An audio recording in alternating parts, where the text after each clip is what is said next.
Assalamualaikum warahmatullahi wabarakatuh. Salam sejahtera untuk kita semua. Kita sekarang sudah memasuki pertemuan ke-6 pada mata kuliah Statistika Industri. Jadi, pada pertemuan ke-6 ini kita akan membahas metode pengumpulan data.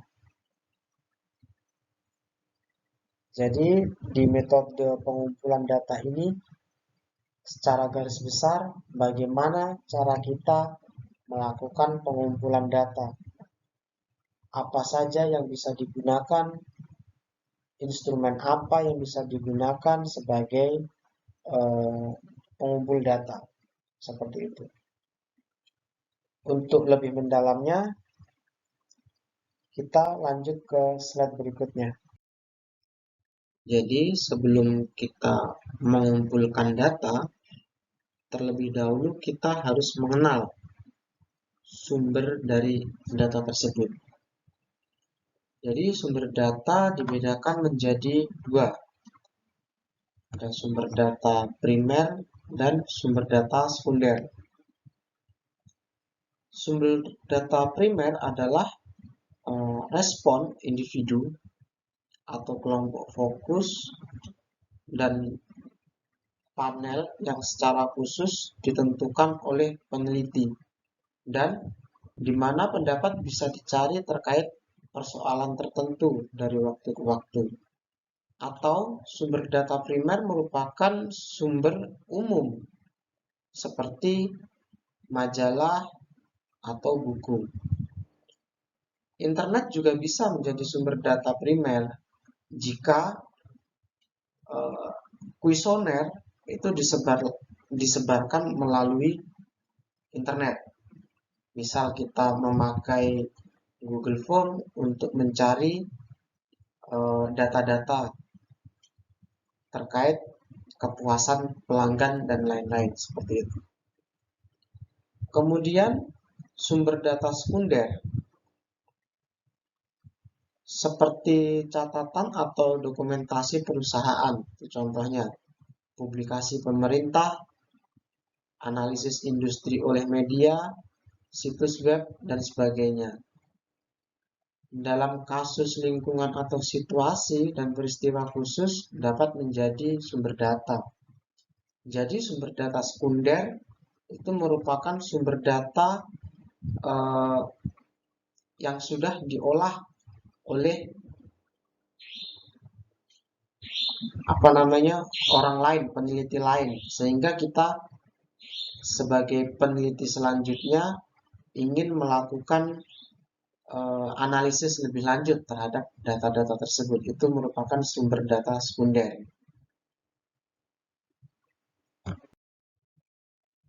Kemudian sumber data primer itu ada 4 sumber data. Yang pertama yaitu dari individu. Sumber data primer, jadi kita bisa langsung melakukan interview terhadap seseorang tersebut, sehingga data yang kita dapatkan merupakan data primer. Kemudian yang kedua yaitu kelompok fokus, terdiri dari peran moderator, sifat data yang diperoleh melalui kelompok fokus, dan video konferensi. Yang ketiga yaitu panel, yang mana merupakan sumber informasi yang langsung. Panel bisa bersifat statis dan dinamis, dan bisa digunakan jika beberapa aspek dari suatu produk perlu dipelajari dari waktu ke waktu. Selanjutnya yaitu ukuran umum, atau juga dikenal dengan ukuran jejak yang berasal dari sumber primer yang tidak melibatkan orang, seperti itu ya.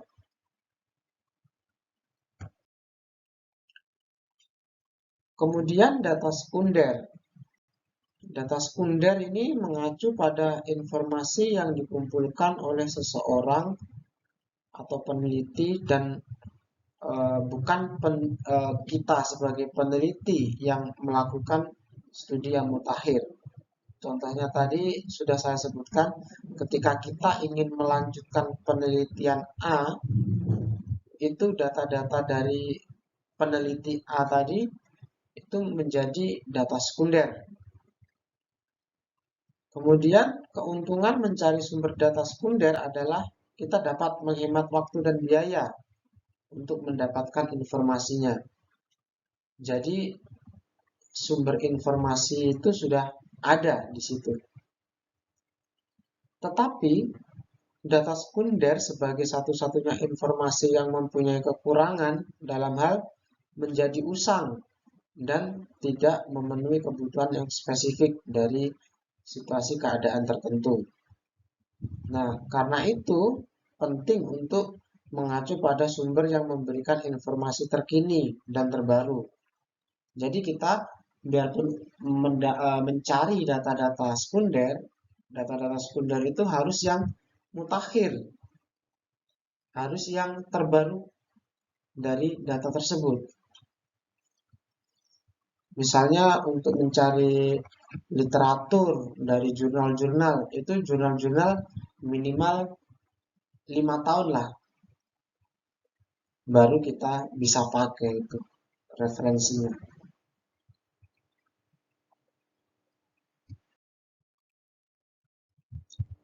Kemudian metode pengumpulan data. Itu merupakan sebuah teknik atau cara yang dapat digunakan oleh peneliti untuk mengumpulkan data. Jadi metode pengumpulan data ini merupakan metode untuk peneliti agar peneliti mendapatkan data-data yang mutakhir dan data yang digunakan untuk menguji hipotesis atau menjawab pertanyaan pada rumusan masalah yang akan dia teliti. Kemudian digunakan sebagai dasar dalam pengambilan keputusan dan kesimpulan seperti itu. Jadi data-data yang akan dikumpulkan itu nanti itu digunakan sebagai dasar dalam memberikan kesimpulan pada riset yang akan mereka buat seperti itu.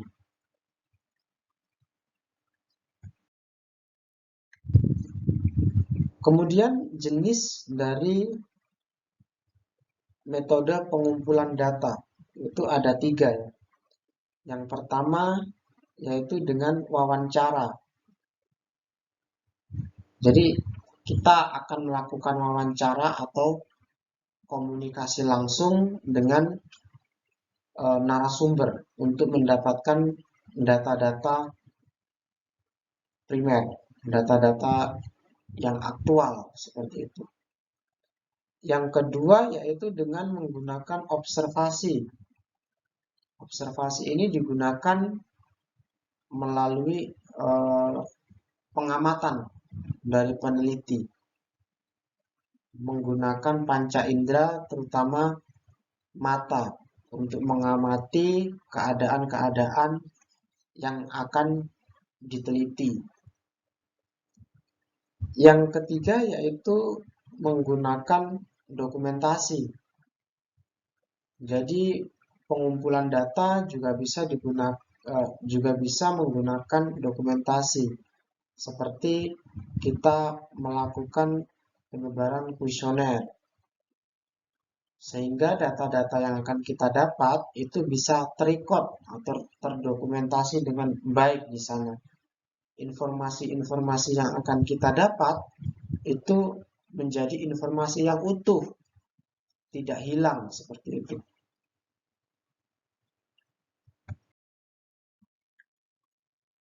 Jadi jenis metode pengumpulan data yang pertama tadi yaitu wawancara, itu merupakan sebuah teknik yang dapat digunakan untuk mengumpulkan data penelitian. Kemudian untuk menentukan permasalahan yang harus diteliti dan untuk mengetahui hal-hal dari responden yang lebih mendalam dalam jumlah responden yang sedikit atau kecil. Nah, jadi wawancara ini merupakan salah satu jenis metode pengumpulan data yang dilakukan secara langsung, ngomong langsung kepada narasumber, tanya langsung, seperti itu, untuk mengetahui permasalahan-permasalahan yang sedang ditulis oleh peneliti ini. Bagaimana responnya, tetapi metode pengumpulan data dengan wawancara ini eh, digunakan untuk responden yang sedikit. Karena tentu dengan kita melakukan wawancara memerlukan waktu yang cukup lama pertama, kemudian tenaga yang cukup besar, dan lain sebagainya.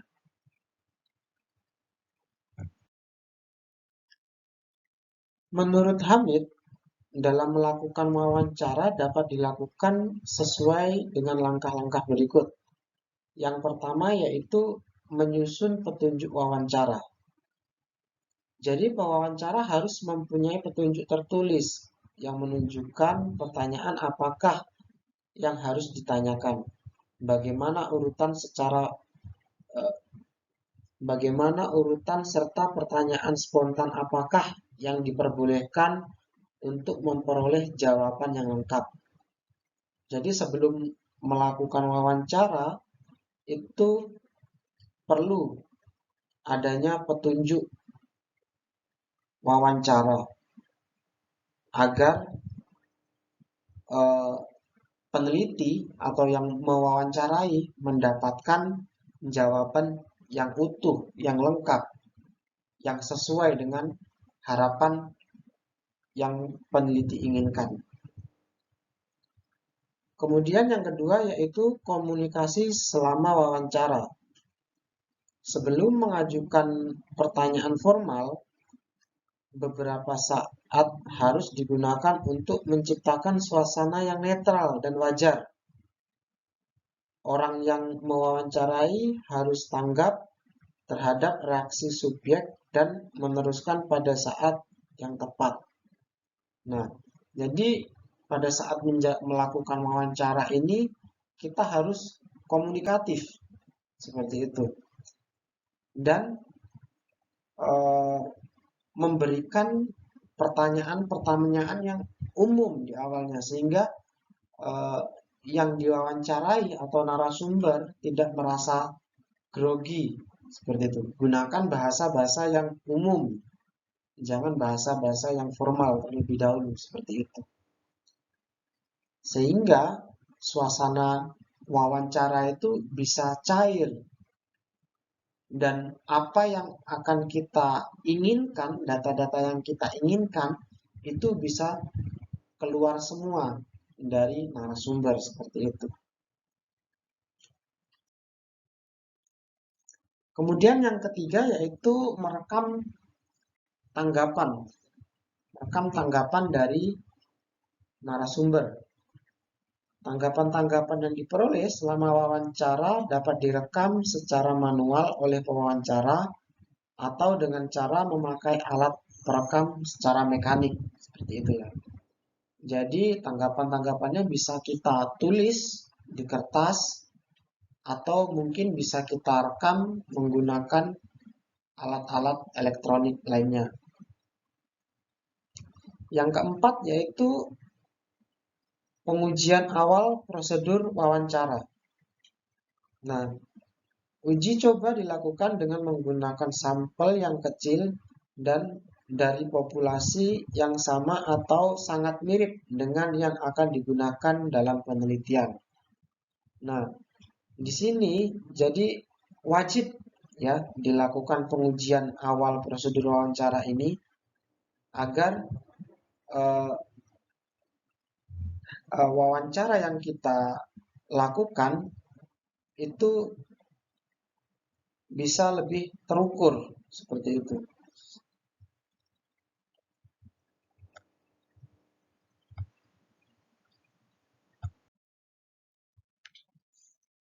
Kemudian menurut Sugiono, beliau membagi wawancara menjadi dua jenis.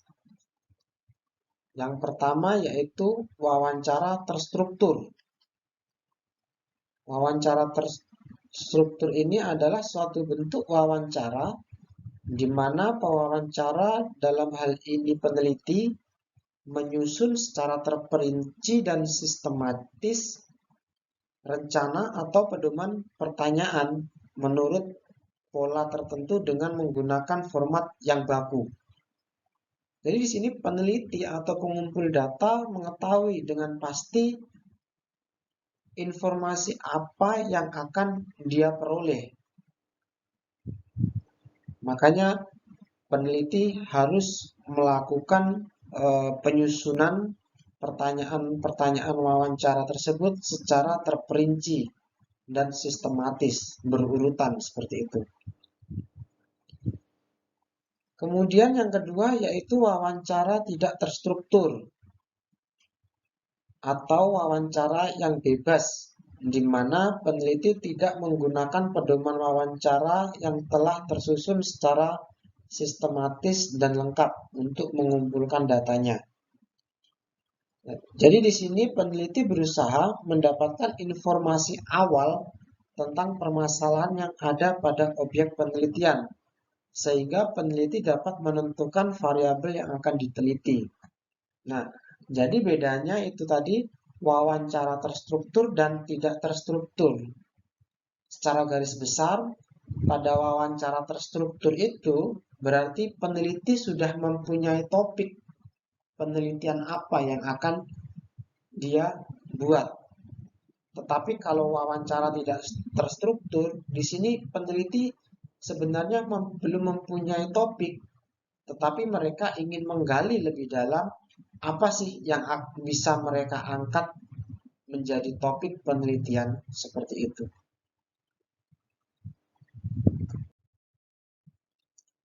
Kemudian jenis metode pengumpulan data yang kedua yaitu observasi.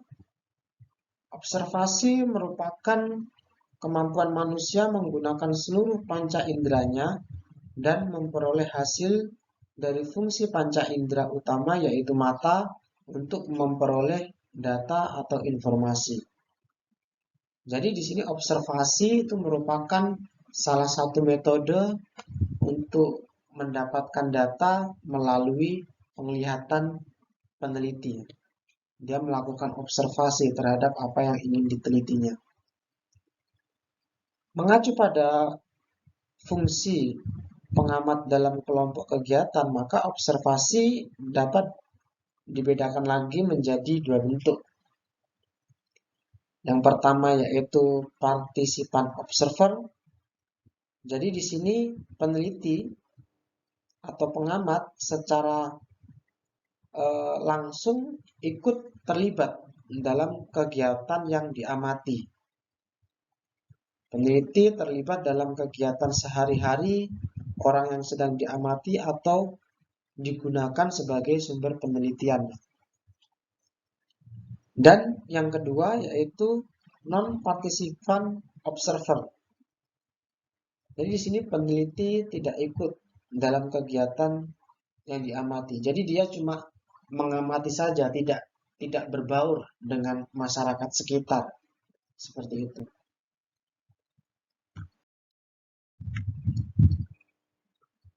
Dan yang ketiga yaitu kuesioner.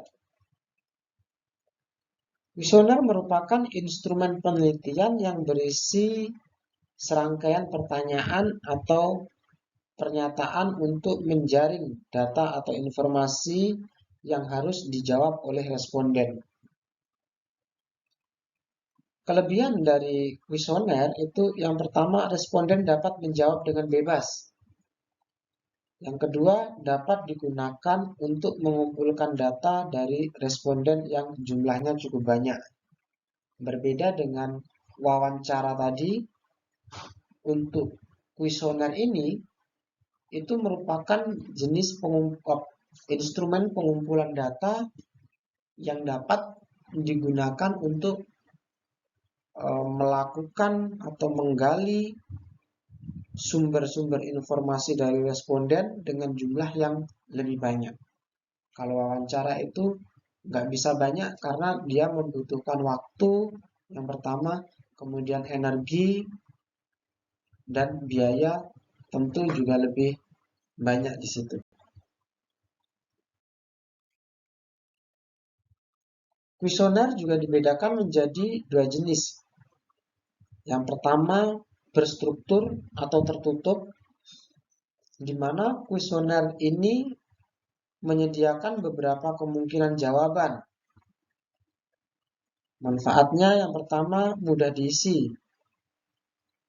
Jadi karena kuesionernya ini sudah ada pilihannya atau multiple choice seperti itu, sehingga responden mudah untuk mengisinya. Yang kedua, keuntungannya yaitu waktu yang dibutuhkan juga sangat singkat. Karena pengisiannya yang mudah tadi, waktu yang dibutuhkan juga singkat. Yang ketiga yaitu memusatkan responden pada pokok persoalan. Jadi dengan kuesioner tertutup ini, jawaban dari responden itu lebih terarah sesuai dengan keinginan dari peneliti. Kemudian relatif objektif dan sangat mudah untuk dilakukan analisis. Karena data-datanya sudah jelas di situ ya. Yang kedua yaitu kuesioner jenis tertutup atau tidak berstruktur, di mana kuesioner ini memberikan jawaban secara terbuka, di mana responden secara bebas menjawab pertanyaan tersebut. Nah, di sini kelebihannya yaitu memberi kebebasan untuk mengungkapkan pendapat dari setiap responden. Tetapi kelemahan dari jenis kuesioner ini yaitu informasi yang dihasilkan sulit untuk diproses dan dianalisis. Selain itu, tentu waktu yang dibutuhkan juga lebih lama karena mungkin si responden di sini membutuhkan waktu untuk merangkai kata-kata yang baik untuk mengisi kuesioner tersebut.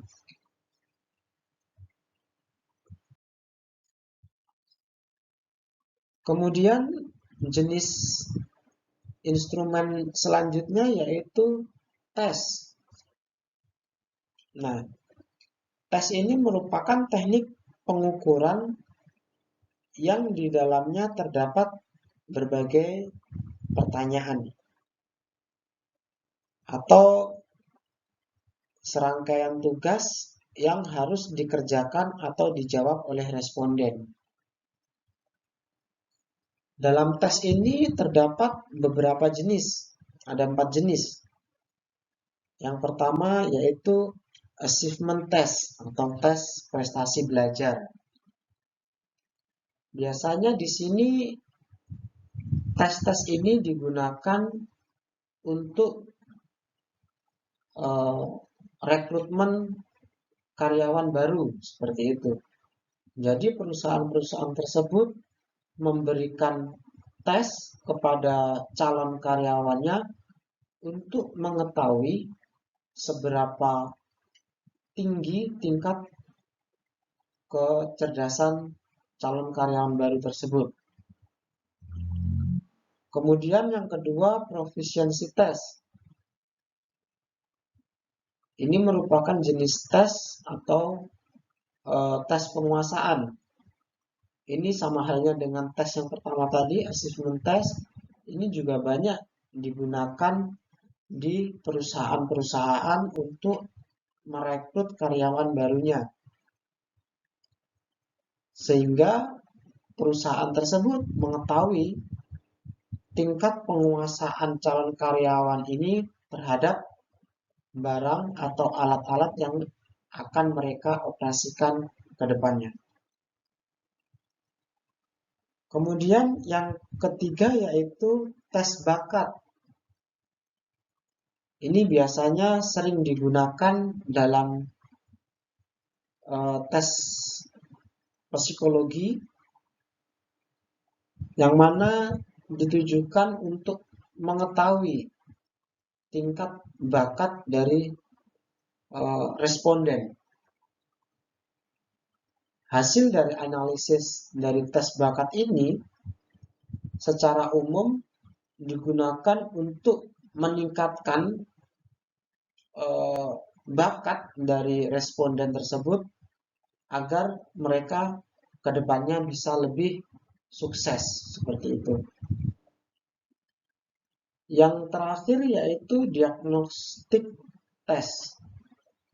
Diagnostik test ini sudah banyak ya dari bermacam-macam instansi menggunakan ini, ada di kedokteran juga melakukan diagnostik test, di bagian teknisi-teknisi biasanya juga melakukan ini untuk mengetahui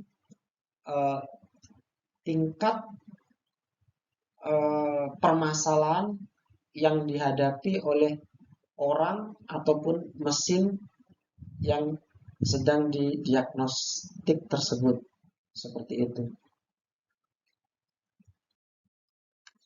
Ya, untuk pertemuan kali ini cukup sekian. Kurang lebihnya saya mohon maaf. Wabillahi taufiq walhidayah. Wassalamualaikum warahmatullahi wabarakatuh.